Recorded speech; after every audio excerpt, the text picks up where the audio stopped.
आता आपण गप्पा मारणार आहोत अशाच एका गोड आणि गुणी कलाकारासोबत. त्याचं नाव आहे सक्षम कुलकर्णी. पकपक पकाक आणि सक्षम कुलकर्णी हे इक्वेशन मराठी सिनेमाच्या वळणी पडले. म्हणजे इथपर्यंत आहे की आज जेव्हा लहान मुलांचा सिनेमा बघतो तो त्याला पहिली प्रायोरिटी देतात की असा गोंडस मुलगा असावा सक्षम सारखा. तर तुला काय वाटतं? म्हणजे मला असं खूप लोकांनी फिल्मच्या वेळी विचारलं होतं की म्हणजे जसा चिखलू आहे तसाच तू पण खोडकर आहेस का. तर म्हणजे मी लहानपणापासून म्हणजे जशी नॉर्मली खोडकर मुलं असतात तसा मी असायचोच. पण चिखलू जरा खूपच ओव्हर द टॉप खोडकर होता. म्हणजे जेव्हा स्क्रिप्ट रिडिंग वगैरेच्या वेळी मी गौतम दादाला भेटायचो मी त्याच्याकडेच राहिलो होतो ऍक्च्युली. म्हणजे फिल्म शूटिंग सुरू व्हायच्या एक ऑलमोस्ट महिनाभर मी त्याच्याकडे गौतम दादाकडे राहत होतो. तुला सिनेमा मिळाला कसा? तू पर्टिक्युलरली ऑडिशन? हा म्हणजे माझ्या आधी जवळपास 300 मुलांचे झालेले ऑडिशन त्यासाठी. आणि तेव्हा मी एक सिरियल करत होतो. सो त्या सिरियलचा जो प्रोडक्शन मॅनेजर होता तो आणि गौतम जोगळेकर मित्र होते. सो त्यांनी सांगितलं गौतम दादाला की जा पुण्याला एक मुलगा आहे त्याची ऑडिशन घे बघ तुला नक्की चांगलं वाटेल. तर ते आले होते तिघं तेव्हा इतके टेंटेटिव्ह होते की जाऊ दे आता काय आलोच आहे पुण्यात तर सांगून घेऊया. आणि त्यांनी मला स्क्रिप्ट वरती एक असं 4-5 लाईन्सचा एक असा डायलॉग लिहून दिला होता आणि मला म्हणलं की हे पाठ कर आणि कॅमेरा समोर म्हणून दाखव. तर मी ते वाचलं पाठ केलं आणि देन मी म्हणलं आणि ते म्हणल्यानंतर विदिन 5 मिनिट्स आम्ही असे बाहेर आलो. त्या गच्चीत आम्ही एका गच्चीत शूट करत होतो. मग आम्ही खालती आलो घरी आणि माझ्या आई बाबांना सांगितलं की हा झालाय सिलेक्ट आणि ह्याला आता शूटिंग आहे आपलं ऑक्टोबर महिन्यात. सो टर्मिनल एक्झाम जी असते 6 महिन्याची परीक्षा शाळेतली ती बुडवायला लागेल कारण की हा नाना पाटेकरांबरोबर काम करणार आहे आणि तेव्हाच नाना पाटेकरांचे डेट्स आहेत. सो त्याला ती एक्झाम वगैरे बुडवायला लागेल.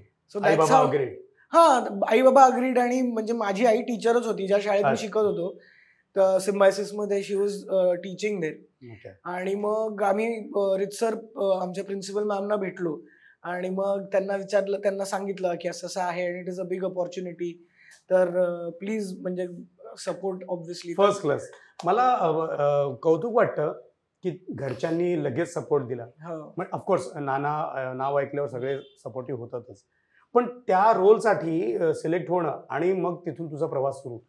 तू सिरियल अगोदर करत होतास आणि लगेच आता मोठ्या चित्रपटात त्याच्यासाठी वेगळी काय तयारी तू करून घेतली? नाही म्हणजे ऍक्च्युली ती सिरियल जी होती ती हंगामा चॅनल तेव्हा नवीन आला होता एकदम. सो त्या चॅनल वरती ती सिरियल आमची असायची. पण फिल्मच्या प्रिपरेशन म्हणजे मी म्हणलं तसं की जवळपास एक महिनाभर मी गौतम दादाकडे राहत होतो तेव्हा. आणि रोज आम्ही रात्री आमचं डिनर झालं की तो आणि आम्ही स्क्रिप्ट घेऊन बसायचो आणि मग तो म्हणायचा की आता वाचूया आपण. सो म्हणजे नॉट जस्ट मी ज्या सीन्स मध्ये आहेत पण we use to read the whole script together every night. बरं रीडिंग ठीक आहे पण त्या कॅरेक्टरचं क्राफ्ट म्हणजे ती भाषा तू इतकी बेमालून बोललायस म्हणजे तुझ्या एवढी मेहनत भाषेवरती केलेली त्या चित्रपटातल्या कुठच्याही आर्टिस्टने केलेली नाही असं मला जाणवलं. तर तू त्या भाषेवरती काही वेगळा अभ्यास केला? ऍक्च्युली कसं होतं की म्हणजे when I was growing up शाळेमध्ये सो मी म्हणजे मला फॅन्सी ड्रेस आणि ह्या सगळ्या कॉम्पिटिशन्स मध्ये भाग घ्यायला खूप आवडायचं.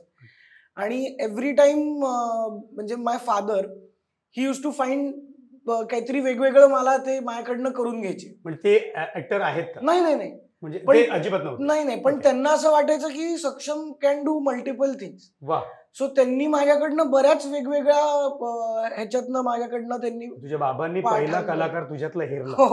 ओके. स्कूल इंटर कॉलेजिएट वेशभूषा कॉम्पिटिशन. सो तेव्हा 2-3 मी असे केले होते मोनोलॉग्स जे बाबांना माहित होतं की हा करू शकतो आणि ते गावाकडल्या भाषेचे सारखे होते ते.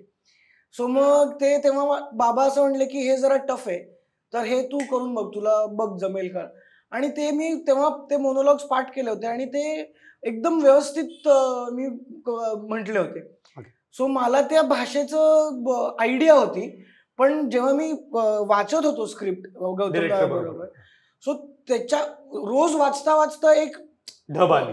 हा, म्हणजे ते वाचता वाचता ते तोंडात ते बसून गेलं सर. भाषेची body. Correct. Okay. Gautam Joglekar हे दिग्दर्शकांनी त्यांनी तुझ्याकडून ते वाचून घेतलं, त्या भाषेवरती प्रभुत्व निर्माण केलं, किंवा ओघवती भाषा ती पाहिजेच, तू त्या गावचा मुलगा आहेस म्हणून. पण त्याच्यानंतर आला तो ऍक्टर नाना पाटेकर. मग गौतम दादांनी तुला तेवढं कम्फर्ट केलं असेल नाना पाटेकर बरोबर, की तुला ते टेन्शन आलं होतं, दडपण होतं का? ऍक्च्युली मला तेव्हा एवढं दडपण नव्हतं, कारण काय तेव्हा I was at such a young age, 12 वर्षाचा होतो. सो मला हे तेव्हा माहिती नव्हतं की नाना पाटेकरांनी आधी काय करून ठेवलंय. मला मी तेव्हाचे जेवढे पिक्चर्स होते त्यांचे तेवढंच मला माहिती होतं. सो माझ्यासाठी he was not Nana Patekar. सर्दी खासी मलेरिया हुआ होते गाणं वगैरे आपल्या हा, म्हणजे मला बेसिकच होतं. पण म्हणजे त्यांच्याबरोबर काम करत असताना the experience was mind blowing. म्हणजे खूपच शिकायला मिळालं. आणि म्हणजे सिम्पल थिंग्स, म्हणजे मला ते एकदा म्हणले की, आणि आमचा कॅमेरा तेव्हा संजय जाधवनी केलेला. सो म्हणजे इतक्या छोट्या छोट्या गोष्टी मला त्यांच्याकडनं शिकायला मिळाल्या. ते म्हणले की हे बघ, आता लेन्स आहे 100ची लेन्स आहे, सो तू आहे ना एवढाच दिसतोय. ओके.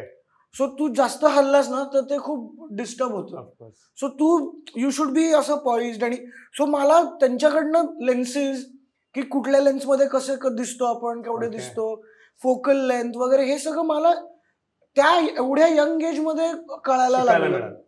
अजून एक गोष्ट म्हणजे मला त्यांनी म्हणजे माझी सीन इम्प्रोव्हायझेशनची स्किल खूप वाढली बिकॉज ऑफ नाना अक्का. कारण काय ते स्क्रिप्ट वाचून ते असं म्हणायचे की हा, हे तर डायलॉग्स आहेत, आता आपण बोलूया. म्हणून मग आम्ही असे रिहर्सल वगैरे करायचो. मग तू काय करशील, मग तुला काय वाटतंय, तू काय करशील. म्हणलं मी असं इकडनं मागून येऊ, तर मग ते म्हणायचे हा, हे चांगलं आहे. मग ते असं गौतम दादा, नाना अक्का, असं ते सगळं मिळून आम्ही ते करायचो. सो इम्प्रोव्हायझेशन स्किल्स आणि ह्या सगळ्या गोष्टी मला इतक्या तेव्हा शिकायला मिळाल्या. किती पण काही असलं तरी आपण स्क्रिप्टला धरून असायचं. म्हणजे आपण आउट ऑफ कॉन्टेक्स्ट कधीच इम्प्रोव्हाइज नाही करायचं, किंवा भलतंच काहीतरी असं, म्हणजे कुठे वेअर टू स्टॉप. ओके. बरं, तुला हे सगळं असताना दिग्दर्शकाकडून कधी ओरडा मिळाला का? ओरडा ॲज सच नाही, पण मला त्याच्यामधनं पण एक जाणीव झाली की शॉट असा होता की मी पहिल्यांदा जंगलात जातो आणि मग पहिले त्या विहिरीच्या इकडे जातो आणि अशी वटवागुळं उडून वरती येतात आणि मी घाबरतो आणि मी पळायला लागतो जंगलातनं. आणि मग मी पळत असतो आणि असं एका पॉइंटला होतं की मी येतो आणि एक फांदी असते, तिला धडकतो आणि मी पडतो. सो तो जो धडकण्याचा शॉट होता तर माझ्याकडनं ना ते अँटिसिपेट होत होतं. ओके. की मी असं पळत येत होतो आणि आधीच त्या ब्रांचकडे माझं लक्ष जात होतं आणि कॅमेरा टिपतो ते. हा, सो मला गौतमदा म्हणत होता की ते कळतंय की तू ते बघतोयस, त्यामुळे आपल्याला शॉट मिळत नाहीये. आणि माझ्याकडनं तेव्हा ऑलमोस्ट 10-12 टेक झाले होते.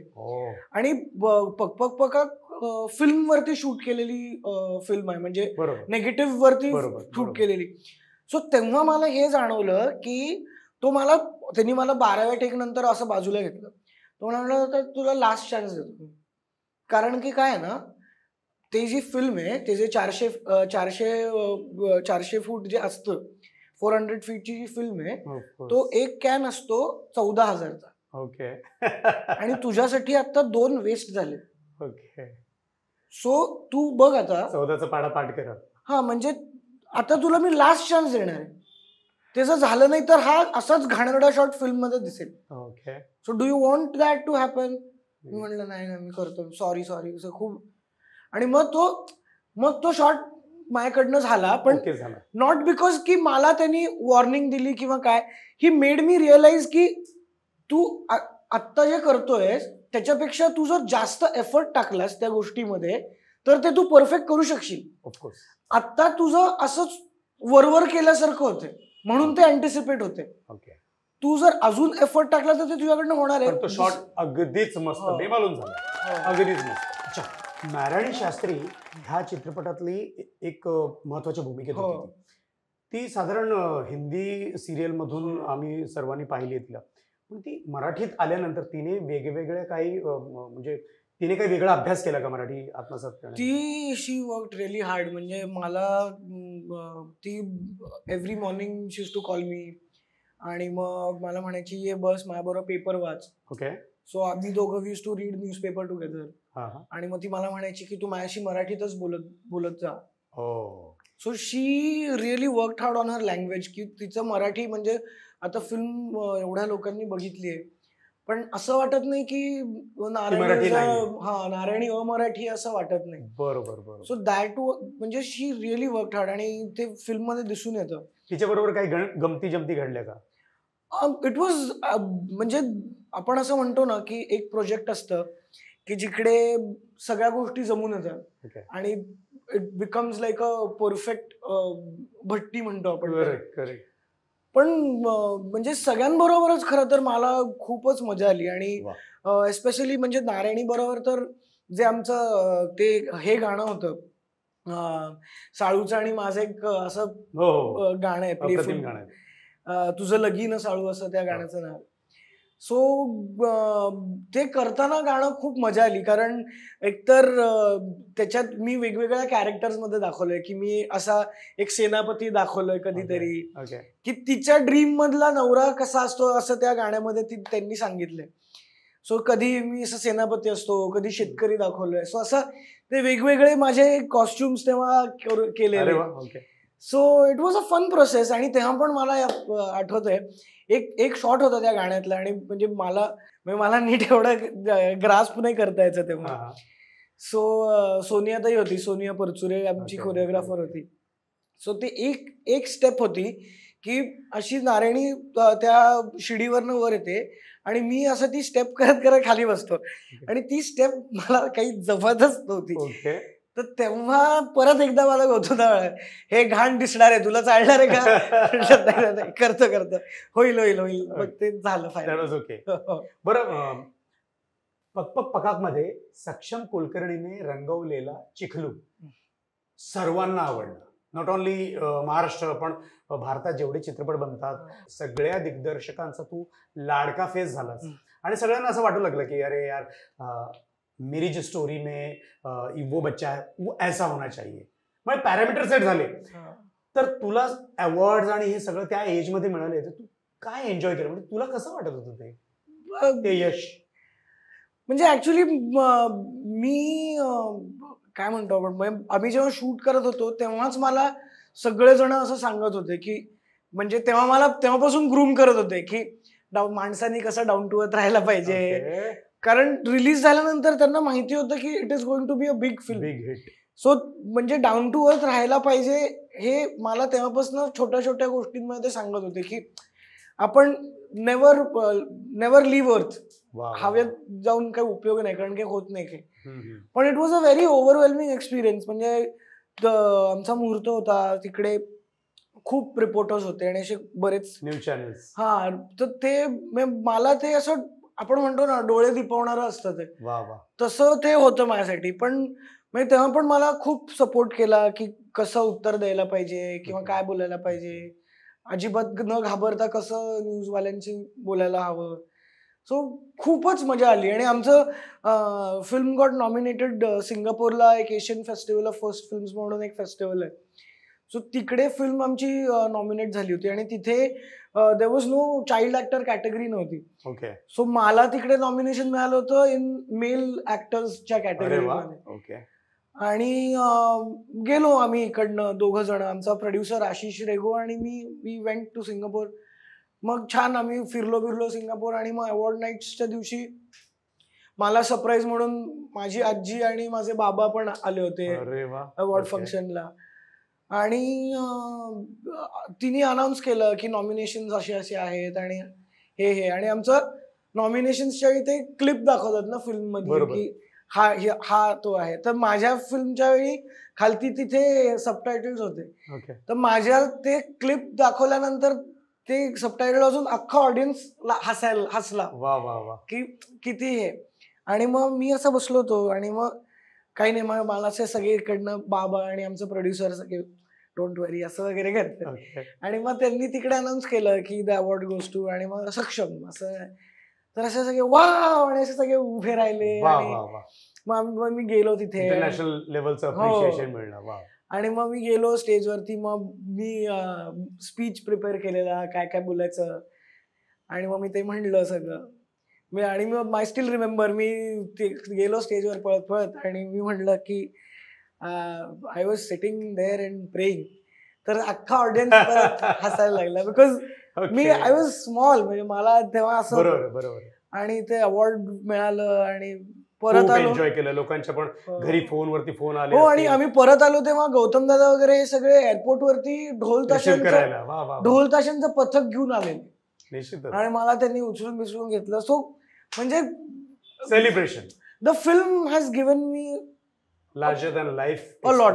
म्हणजे मी असं सांगूच नाही शकत की पगाकनी, म्हणजे आय हॅव मेट पीपल जे माझ्याकडे आलेत आणि म्हणलेत की तेव्हा डीव्हीडीज असायच्या ना, CDs DVDs. So I have met people who have come and told me की मी काल 15वी डीव्हीडी विकत घेतली, कारण की आमच्या घरी ते बघून बघून डीव्हीडी खराब झाली. सो काल मी नवीन 15वी डीव्हीडी विकत घेतली. सो म्हणजे इतकं, म्हणजे ती फिल्म एवढ्या लोकांनी, आणि अजून पण लागते सगळी चॅनल्स वरती. अजून पण मला आता इंस्टाग्राम आणि याच्यावरती त्याचं हे करून फोटो काढून मला टॅग करतात की तू फिल्म बघतोय आफ्टर सो मेनी डेज, परत बघतोय. पकाचा hero at this young age. शाळेमध्ये भरपूर भाव खाल्ला असशील. म्हणजे अटेन्शन मिळालं. हा, ऑब्व्हियसली. म्हणजे फिल्म रिलीज झाल्यानंतर लाईक माझं शाळेमध्ये पण त्यांनी हे केलं होतं, सत्कार केलेला. आणि लाईक म्हणजे असं होतं की like I was representing my school. So obviously शाळेकडनं पण मला खूप प्रेम मिळालं आफ्टर द फिल्म रिलीज. आणि आय वोंट से, कारण माझ्या घरच्या अपब्रिंगिंग किंवा सेटवरती जे मला सांगत होते की डाऊन टू अर्थ राहायला पाहिजे. सो मला असं कधी वाटलंच नाही की मी माझ्या मित्रांना थोडा ऍटिट्यूड द्यावा किंवा काय. सो आय वॉज लाईक, हा, सो आय वॉज लाईक, मी आधी जसा होतो तसाच त्यांच्याशी वागत होतो. सो आय थिंक ते, सो म्हणजे माझे शाळेपासूनचे जे अजून पण मित्र आहेत, सो आय थिंक त्यांना पण तेच कदाचित आवडलं असेल की फिल्म केली तरी आपला सक्षम, आपला पण it's been more than 15 years. I think 15 वर्षानंतर सक्षम कुलकर्णी, म्हणजे नाव सक्षम, दिसतो हँडसम, बोलतो ऑसम, तर तेच जे लहानपणी तुझ्या रोलला प्रेम मिळालं, आता ह्या वयामध्ये तुला प्रेम मिळालं की नाही?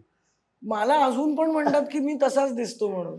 हो, म्हणजे तुला माझ्या प्रश्नाचा कटाक्ष नाही कळाला. तुला या वयातलं प्रेम मिळालं की नाही? त्याच्यावरती भाव तुला खाता येतोय की नाही? त्या बाबतीत मी मला सांगायचं नाही तसं काही नाही. ओके. पण या म्हणजे I had my share importance मिळतं. हा, नाही, पण लाइकिंग, व्ह्यूज, हा, तसं फॉलोअर्स. Wow, fantastic. तुझ्या स्माइलने सगळं काही सांगून दिलंय. Saksham, proud of you. Thank you so much. Pakaak, you made that film larger than life. Of course your contribution counts. आमच्या व्हायरल फ्रायडे द हाऊसफुल शोचा एक रिवाज आहे. इथे जे काही सेलिब्रिटी येतात, जे काही पाहुणे येतात, त्यांच्याकडून आम्ही एक ऑटोग्राफ घेतो, आणि this is a lovely gift for you. चित्रपटाचं तिकीट आहे त्या थिएटरचं. त्या थिएटरला सेम केलं यार, हे आमचं म्हणजे पोस्टरवर असंच आहे. येस, आणि त्या तिकिटावर तुझी स्वाक्षरी घेतो आम्ही. ओ नाईस. आणि ती स्वाक्षरी असलेले सगळ्यांचे मोमेंटोज आम्ही तिकडे लावतो. So I need your autograph on this. Yes.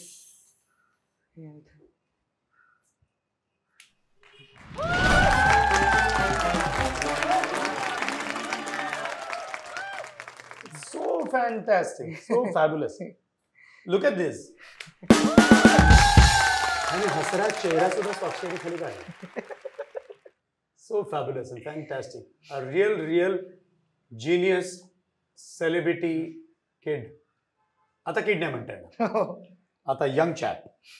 All right, thank you. Yes, thank you सक्षम. थँक्यू तू सो इथे आलास आणि तुझ्या मनमोकळ्या गप्पांनी आम्ही चित्रपट परत अनुभवला, परत आम्ही त्या झोनमध्ये गेलो आणि परत मी 15 वर्ष मागे जाऊन तो एन्जॉय करत होतो, तसंच मला फील आलं.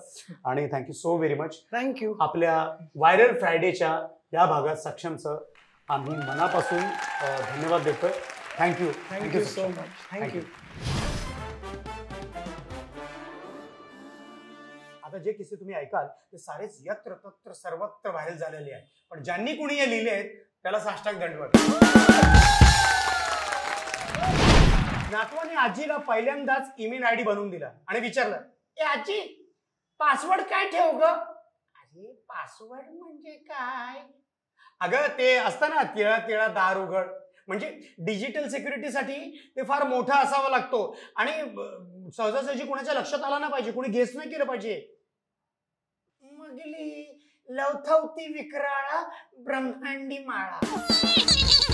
गुरुजी, एक बाई एका तासात 50 पोळ्या लाटत असेल तर 3 बायका त्याच पोळ्या किती तासात लाटतील? बंड्याचं उत्तर, गुरुजी, पहिल्या त्या बाईने 50 पोळ्या लाटल्या आहेत ना, मग परत कशाला त्या 2 बायका पुन्हा कामाला लावताय? बंड्याचा फोन वाजला. समोरून एक लेडी बोलत होती. हॅलो, मी आरती बोलते. बंड्याचं उत्तर, हा बोला बोला, मी टाळ्या वाजवतोय. शिक्षक, जर शाळेच्या पटांगणात तुम्हाला बॉम्ब आढळला तर तुम्ही काय कराल? बंड्या, 1-2 तास बघणार, मग जाऊन तिला नाव विचारणार. गुरुजी, उद्या जर गृहपाठ करून नाही आणलास तर कानाला ओढून कोंबडा बनवेन. नको गुरुजी. काय नको? का? बरोबर, मला काय, पण थोडा झणझणीत बनवा. खरं सांगायचं तर लहान मुलांनी किती त्रास द्यावं, पर एक बात सच है, बच्चे मन के होते हैं सच्चे. वयानं मोठं व्हा, कर्तृत्वानं मोठं व्हा, पण मन मात्र नेहमी असू द्या कायम निर्मळ लहान बाळासारखं. तर मित्रांनो, पुन्हा भेटूया तुमच्या आवडत्या लाडक्या शो मध्ये, ज्याचं नाव आहे viral Friday the housefull show. Tata, take care. आणि तो म्हशीचा काय किस्सा आहे? म्हशीचा माझा किस्सा नाहीये, मग? म्हशीचा अमृताचा किस्सा आहे. अमृता सुभाष. अमृता सुभाष. ओके. तिला म्हशी घेऊन जाते ती रानात आणि हो. पाणी प्यायला नेते, असं तिचं कॅरेक्टर होतं. आणि मग तिथे आम्ही लपून भेटतो, बरोबर, हिरो हिरोईन भेटतात वगैरे असं. तर मीनवाईल मध्ये प्रॅक्टिस करताना तिला म्हणजे त्यांचं असं ठरलं की आपण जरा त्याच्यावर बसून बघूया म्हशीवर की कसं वाटतं ते. आणि असं करून ते तिला बसवलं आणि ती पटकन रिॲक्ट झाली ना म्हैस बिचारी, आणि ती पडली पटकन. तर आम्हाला असं झालं की अरे बापरे, काय लागलं बिगलं तर नाही ना, पण आम्ही पटकन बघितलं तर ती ओके होती. म्हणजे पण डेंजर होतं ते, म्हणजे असं आपल्याला माहित नसतं ना, ते प्राणी आहे तो शेवटी. आपल्याला कॅरेक्टरचं नॉलेज आहे, म्हशीला नाही.